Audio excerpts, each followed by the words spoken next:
আপনি এখনো দেশে? সকাল থেকেই তো শুনছি আপনি। এই গুজবটা আসলে আমাদের সবাইকে খুব ভোগায়।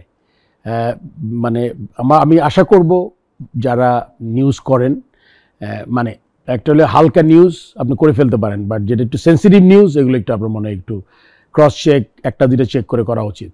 কালকে আমার প্রেসিডেন্সি একটা চিঠি হয়েছে, আমার ডিরেক্টরশিপ নাই। তারপরে আপনার আজকে সকালে আমি দেশ ছেড়ে গেছি। এটা আসলে খুব ভালো নিউজ হয়নি যারাই করেছেন, বাট আমি আশা করব এরপর থেকে যারা এই নিউজগুলো করেন এগুলো একটু সেন্সিটিভ নিউজ।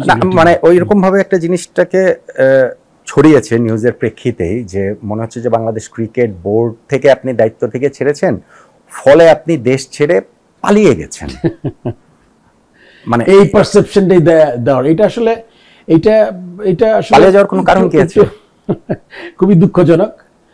আমি মনে করি যে এইসব ব্যাপারে একটু আগে বললাম আপনাকে যে খুবই আমাদের একটু সচেতন হওয়া দরকার, যারা আমরা মানে এখন তো যুগটাই মিডিয়ার, সোশ্যাল মিডিয়া বলেন, প্রিন্ট, ইলেকট্রনিক, মানে এত আমরা সবাই এত ইনভলভ।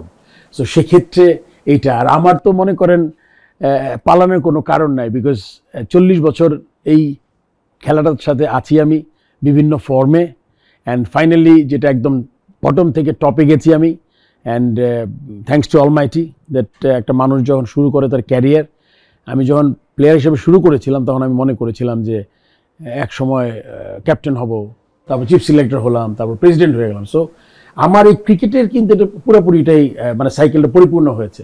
অ্যান্ড আমাকে যারা চিনে, আমার মতো মানুষকে তারা কোনোদিনই চিন্তা করতে পারবে না যে ফারুক চলে যেতে পারে আর কি। সো এটা পুরো মানে একদম গুজব ছিল, আর এমন কোনো ঘটনা ঘটে নাই যে জন্য আমার চলে যেতে হবে। সো এটা নিছকই গুজব ছিল একটা।